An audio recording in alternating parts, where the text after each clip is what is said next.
तो alternating current में होगा क्या, हाफ फेज जो होगा अप फेज, हाफ फेज जो होगा वो डाउन फेज। तो करंट जब अप फेज में रहता है तो वो अफेक्ट कर सकता है, डाउन फेज में रहेगा मतलब छोड़ रहा है, फिर पकड़ रहा है, फिर छोड़ रहा है, तो इसलिए एक वाइब्रेटिंग टाइप का मोशन होता है इसमें।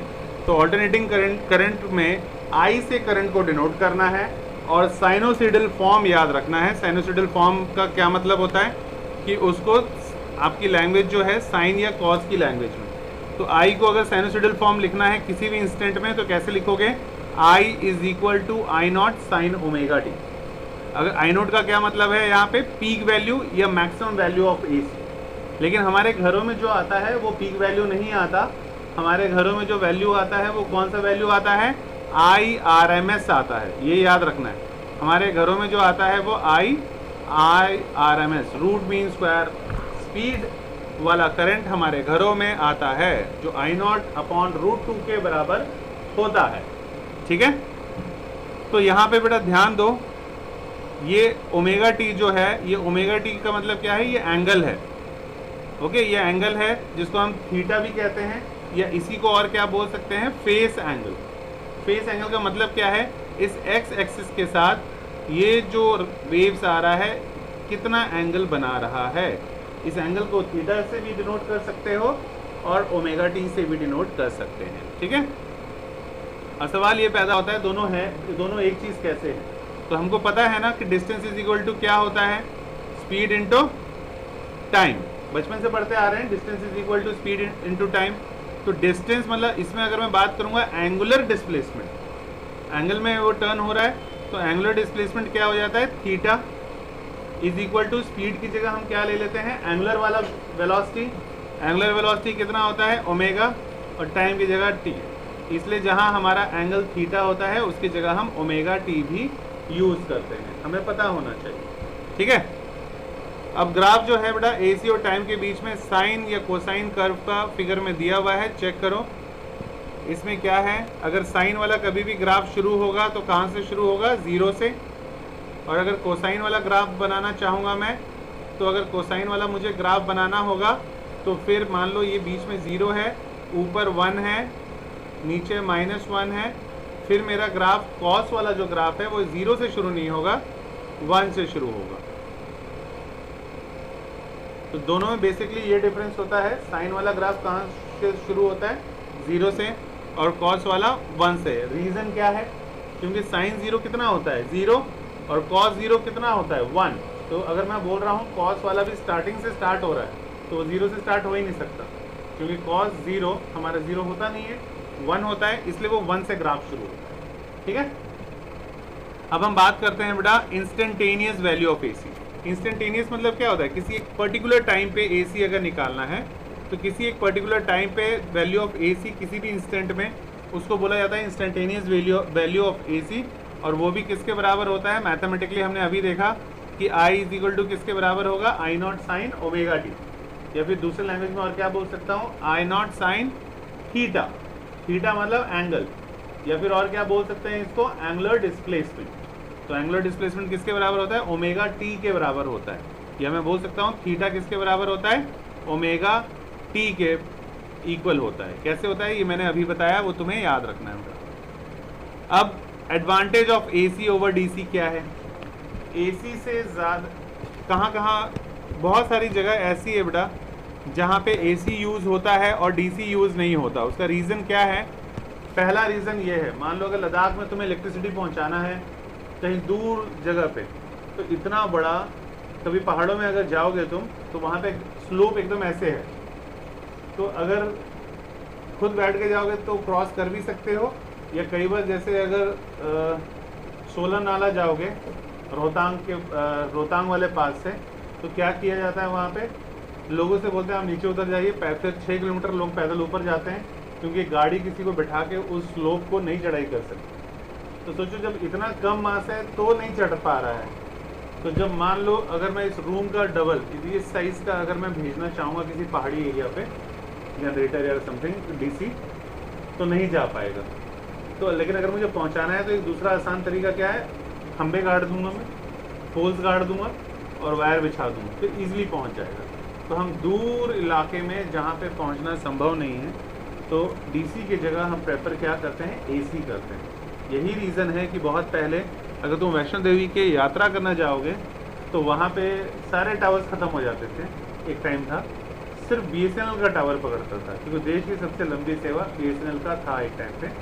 तो उसकी पहाड़ों में भी वायरें बिछी होती हैं, तो सैटेलाइट जो फ़ोन्स यूज़ करते हैं डिफेंस वाले, वो भी BSNL नेटवर्क यूज़ करते थे पहले। ठीक है, तो पहला एडवांटेज तो यही है कि भाई खर्चा उतना नहीं होता जितना डीसी में होता है।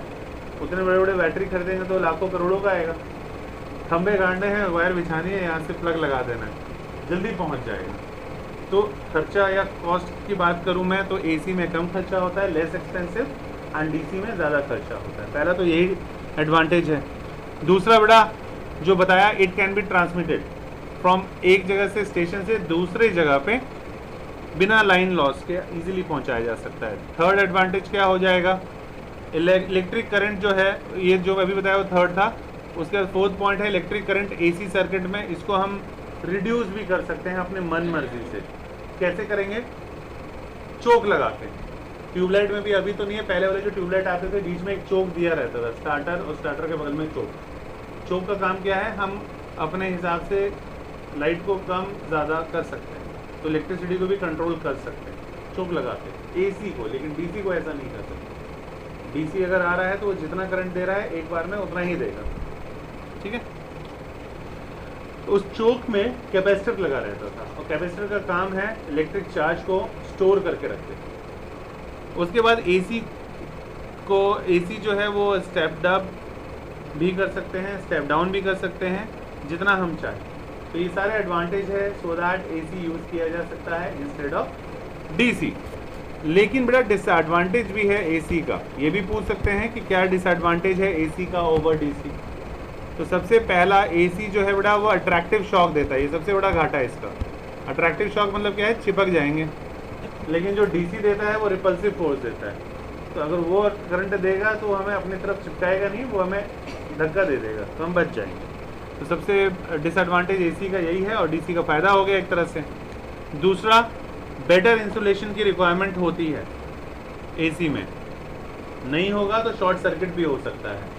तीसरा, ज़्यादा सुसाइडल और डेंजरस होता है AC as compare to DC. और कोई बोलेगा क्यों होता है सुसाइडल, तो उसका रीज़न क्या लिखोगे, वही वाला अट्रैक्टिव और रिपल्सिव के बेसिस पे आंसर दोगे कि डीसी जो है वो रिपल्सिव है जबकि एसी जो है वो अट्रैक्टिव है। Next, it cannot be use in electrolytic process. ये पहले भी हमें इलेक्ट्रोकेमिस्ट्री में बताया था कि कभी भी करंट दिया जाता है तो बैटरी से दिया जाता है, एसी से नहीं देते हम। उसका कारण क्या है, एसी में कभी कम कभी ज़्यादा इलेक्ट्रिसिटी इस तरह की तरीके से आएगा, लेकिन अगर बैटरी लगाया है मैंने तो यूनिफॉर्म डिस्ट्रीब्यूशन आयंस का रहेगा उस सॉल्यूशन में, क्योंकि जो करंट आ रहा है वो कांस्टेंट है। अगर 10 वोल्ट का लगाया है तो 10 वोल्ट का ही करंट अंदर से गुजरेगा। ठीक है, उसके बाद mean, next important topic, mean या एवरेज वैल्यू ऑफ एसी। ये सबसे इंपॉर्टेंट है, मीन या एवरेज वैल्यू ऑफ एसी। तो इसका मतलब क्या है, नाम से ही पता लग रहा है बेटा, एसी में करंट जो जो आ रहा है सभी को क्या करोगे, सम यानी ऐड कर लोगे, divide by number of observation. Mean ऐसे ही निकालते थे बचपन से, एवरेज भी, एवरेज और मीन एक ही चीज़ है। ठीक है, तो एवरेज और मीन कैसे निकालते थे, sum of the observation upon number of observation. तो जब वैसे निकाल लेते हैं तो उसको बोल देते हैं एवरेज वैल्यू ऑफ एसी। तो इसका मतलब है एक कंप्लीट साइकिल में जितना भी इंस्टेंटेनियस वैल्यू ऑफ एसी है, मतलब कभी करंट कम आया, कभी ज़्यादा, कभी कम, कभी ज़्यादा, तो सभी करंट जितना जितना आया उस सबको ऐड कर देते हैं, और जितना नंबर ऑफ करंट है उन सबसे डिवाइड कर देते हैं। तो हमारा क्या निकल जाता है, एवरेज या मीन वैल्यू ऑफ एसी निकल जाता है। ठीक है, उसके बाद बेटा अब मैथमेटिकल एक्सप्रेशन इसके लिए, जो कि बहुत ही इंपॉर्टेंट है। तो expression for mean value of AC अगर ध्यान से देखोगे, सबसे पहले क्या बोला, आई किसके बराबर होता है साइनोसॉइडल फॉर्म में, आई नॉट साइन ओमेगा टी के बराबर। और थीटा क्या है, इसके मतलब भी पता होना चाहिए। एंगुलर डिस्प्लेसमेंट किसके बराबर है, एंगुलर वेलोसिटी इनटू टाइम, यानी ओमेगा टी के बराबर है। सबका मतलब पता होना चाहिए। आई नॉट का मतलब क्या है, पीक वैल्यू ऑफ एसी। तो पहला हाफ साइकिल अगर मैं बात कर रहा हूँ ड्यूरिंग फर्स्ट हाफ साइकिल, तो इसका मतलब क्या है कि अगर मान लो ऐसे है और ऐसे ऐसे जा रहा है, तो यहाँ से लेके यहाँ तक जो साइकिल है, यहाँ से लेके यहाँ तक टाइम कितना होता था, t/2, आधा टाइम, याद है कल। फिर यहाँ से यहाँ पहुँच जाते थे तो फिर टाइम कितना हो जाता था, फिर से t/2, तो t/2 + t/2 कितना, t, half t + half t is equal to full t। तो हम ये करने वाले हैं, या तो हाफ का निकालेंगे और उसके बाद फुल साइकिल के लिए निकालना है तो क्या कर दूंगा उसको 2 से मल्टीप्लाई, या फिर हम कंप्लीट साइकिल का भी निकाल सकते हैं। दो तरीके होते हैं एवरेज एसी निकालने के लिए। और कंप्लीट क्यों नहीं निकाला जाता, इसका रीज़न भी कल बताया था, क्योंकि हाफ साइकिल का निकालते थे प्लस में आ जाएगा या माइनस में, फिर दूसरे का निकाल लेंगे प्लस में या माइनस में। तो अगर एक प्लस में है तो दूसरा माइनस में, अगर एक माइनस वाला निकाल रहे हो तो दूसरा प्लस में, और दोनों को जब ऐड करके एवरेज निकालोगे कंप्लीट साइकिल का तो 0 आ जाएगा। ठीक है, तो थ्योरी यही है। ओके, अब देखो ध्यान से, अब मैथमेटिकल एक्सप्रेशन को समझते हैं। ओके, कल जो शॉर्ट में था उसी को आज डीप में पढ़ेंगे। फॉर्मूला मैंने बताया, आई मीन का क्या बताया, सम ऑफ द ऑब्जर्वेशन, यानी सम ऑफ जितने भी इंस्टेंटेनियस करंट है अपॉन नंबर ऑफ ऑब्जर्वेशन। तो ये ऊपर वाला सम करना था तो I0 sin ωt वाला ले लिया करंट, नीचे नंबर ऑफ ऑब्जर्वेशन जो था d θ ले लिया। अब दोनों को ऊपर से इंटीग्रेट किया और ये कंप्लीट साइकिल के लिए निकाला है, क्योंकि 0 से कहाँ तक गया है, पाई तक गया है। पाई मतलब क्या हो गया, कंप्लीट साइकिल हो गया। तो अब ये इसलिए लिया है ताकि कैलकुलेशन में इजी रहे, लेकिन इसके लिए हमें वैल्यू भी पता होना चाहिए। पाई का मतलब क्या है, 180 डिग्री। और हमें, इसलिए मैंने बोला था बार बार आएगा पूरे 12th के सिलेबस में स्पेशल कंडीशन। यहाँ तो स्पेशल कंडीशन भी नहीं है, नॉर्मल कंडीशन है, और 180 आ गया है। और साइन 180 कितना होता है हमें पता होना चाहिए। कितना होता है साइन 180, 0 होता है। ठीक है, साइन 180 0 होता है। और कॉस 180 कितना होता है, -1। तो बस ये वैल्यू पुट करना है, ध्यान दो। इंटीग्रेट करना था, I0 को कांस्टेंट है तो बाहर ले लिया। साइन थीटा को इंटीग्रेट करोगे तो क्या हो जाएगा, माइनस कॉस थीटा हो जाएगा। और एक बार मैक्सिमा डालना है 180 डिग्री यानी पाई, और एक बार डालना है 0। अब इसको सॉल्व करना आना चाहिए। बाकी ये दोनों कांस्टेंट था तो इन दोनों को बाहर ले लिया है, I0 अपॉन पाई। उसके बाद इसको देखो कैसे करना है, माइनस कॉस थीटा है ना, तो माइनस कॉस 180 डिग्री लिख लोगे, माइनस कॉस 180 डिग्री। और उसमें से माइनस करना है कितना, कॉस 0 डिग्री, यही करना है। और कॉस 180 कितना होता है, -1, तो माइनस -1 सही लिखा है। फिर माइनस करना है कॉस 0, कॉस 0 कितना होता है, 1। अब ध्यान से अगर देखोगे तो माइनस माइनस क्या हो जाएगा, प्लस हो जाएगा, और 1 - 1 क्या हो जाएगा, 0 हो जाएगा। तो ये 0 क्यों आया समझ में आ गया होगा। कंप्लीट साइकिल जो हमने बात किया था आधा आधा, तो उसी की जगह अगर मैं π/2 कर लिख देता यहाँ पे तो फिर मेरा वही आता -2 पाई अपॉन समथिंग जो आ रहा था, -2 I0 अपॉन पाई आता। लेकिन ये कंप्लीट साइकिल को ले लिया तो कितना आ गया, 0 आ जाएगा इसको सॉल्व करने पे।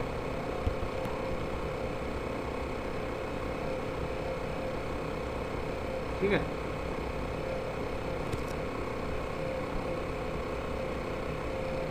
बाहर भी माइनस था तो प्लस माइनस थोड़ा ध्यान से करना होगा। एक बार फिर से इसको लिखो,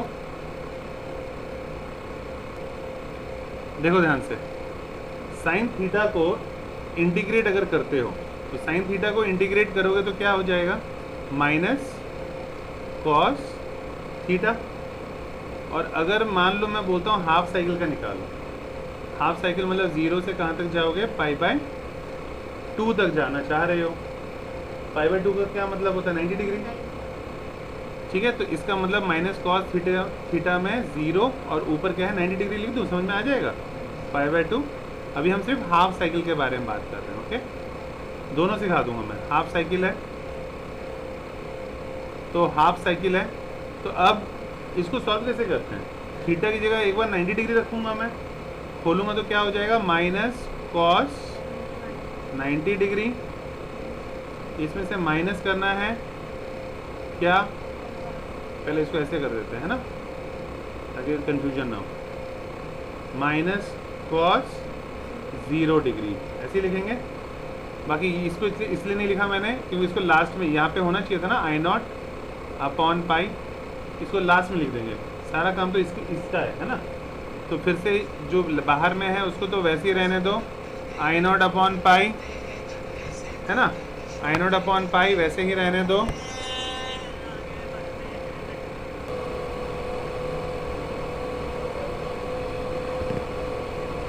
तो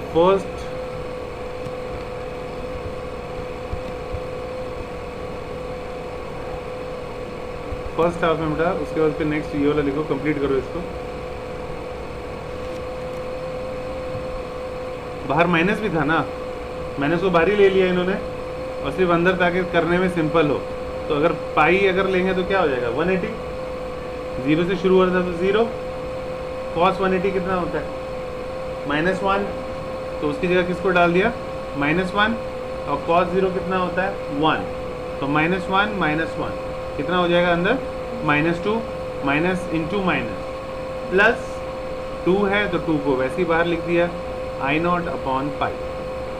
ठीक है, ये आई मीन निकल गया, ये निकालने के लिए आ जाता है पेपर में, तो इसलिए इसको कंप्लीट कर लो। द रीज़न बीन क्योंकि ये पेपर में आएगा ही आएगा। हाफ कंप्लीट कर लिया था बेटा, यहाँ तक हो गया था नीचे, कोई बात नहीं, तो क्या हो गया। During first half cycle varies from 0 to पाई ले लिया है, ठीक है, यहाँ तक लिख लिए, यही वाला है बेटा, अगर ध्यान से देखोगे तो यही वाला है सेम, ठीक है, कैलकुलेशन सिंपल हो जाए यही वाला यूज करना। फर्स्ट हाफ साइकिल का ही निकाला है,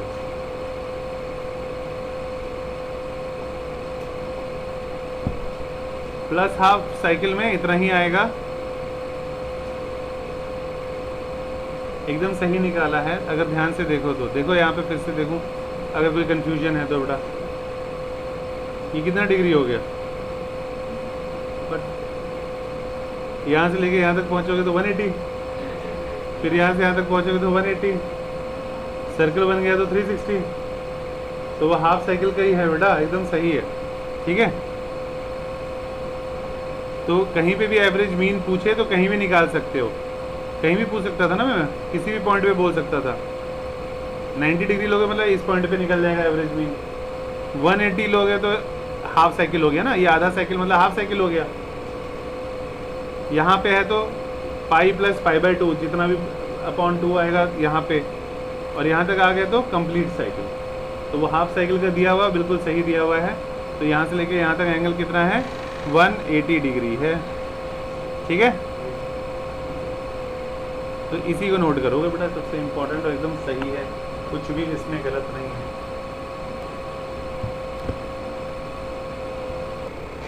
root mean square value, root mean square value,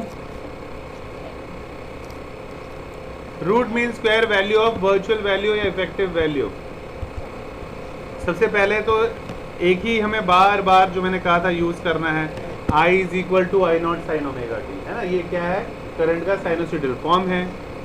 अब स्क्वायर अगर करोगे तो क्या हो जाएगा, I square is equal to I not square sine square theta, ये वही फॉर्मूला है जहाँ पे साइन स्क्वायर ओमेगा टी वाला फॉर्मूला यूज में आने वाला है, ठीक है। अब अगेन ड्यूरिंग फुल साइकिल में एंगल जो है वो वेरी करेगा 0 से लेके 2 पाई तक, क्योंकि 0 से लेके पाई तक हाफ साइकिल, फिर 0 से लेके पाई तक हाफ साइकिल, तो कंप्लीट साइकिल कितना हो जाता है, 2 पाई रेडियन हो जाता है, ठीक है। तो अब आगे अगर देखोगे सेम वही, ऊपर क्या लिया हुआ है, I square sine square theta D theta, और नीचे नंबर ऑफ ऑब्जर्वेशन मतलब वही डी थीटा, एंगल 0 से पाई 2 पाई तक। अगर 2 पाई लिया है इसका मतलब क्या है, कंप्लीट साइकिल ले लिया है एक ही बार में। अब आई नॉट स्क्वायर ये तो कांस्टेंट है, और नीचे D theta D theta D theta, गोल गोल जब घूमेगा पूरा सर्कल तो एक सर्कल कंप्लीट हो जाएगा, तो कितना हो जाएगा 2 पाई, तो 2 पाई को बाहर ले लेंगे, आई नॉट स्क्वायर को बाहर ले लोगे, अंदर सिर्फ क्या बचेगा इंटीग्रेशन का, sine square theta D theta, और sine square theta D theta अगर करेंगे तो फॉर्मूला एक याद रखना है। वो फॉर्मूला क्या है वो याद रखो। वो फॉर्मूला है बेटा 1 minus cos 2 theta cos square theta upon 2। 1 minus cos square theta upon 2, और फिर दोनों को अलग अलग कर लो। 1/2 को अलग, minus cos square theta upon 2 को अलग, और कॉस स्क्वायर थीटा को क्या लिख देंगे उसके बाद साइन 2 थीटा। ठीक है, फॉर्मूला होता है मैथ का।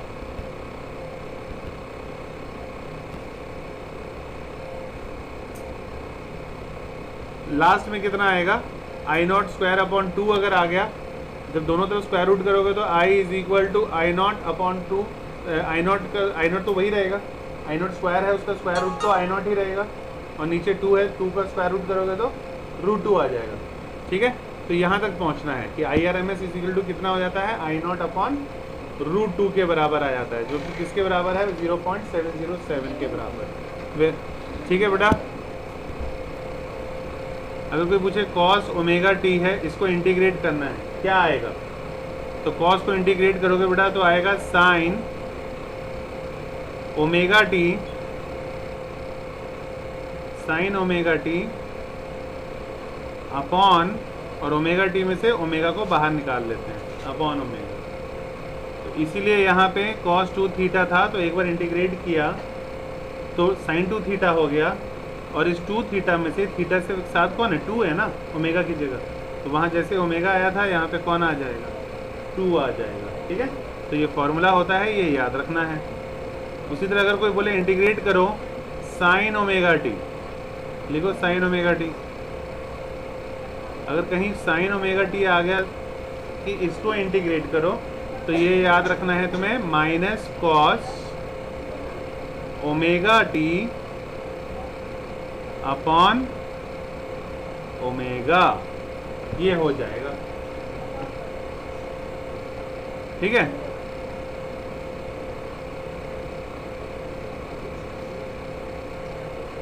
कहाँ तक पहुंच गए बेटा, यहाँ तक पहुंच गए, थोड़ा और नीचे करूं, यहाँ तक पहुंचो।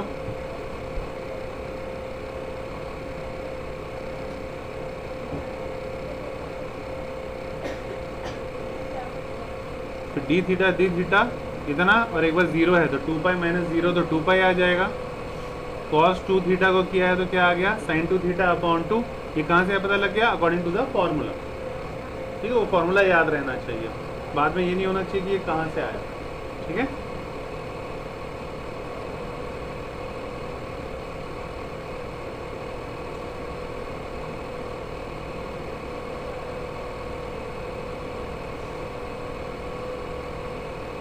और दोनों तरफ स्क्वायर रूट करोगे तो क्या आ जाएगा, IRMS is equal to I not upon √2। और जब इसको सॉल्व किया जाता है, जैसे वहाँ 0.636 आया था, यहाँ पे क्या आ जाता है, -0.707।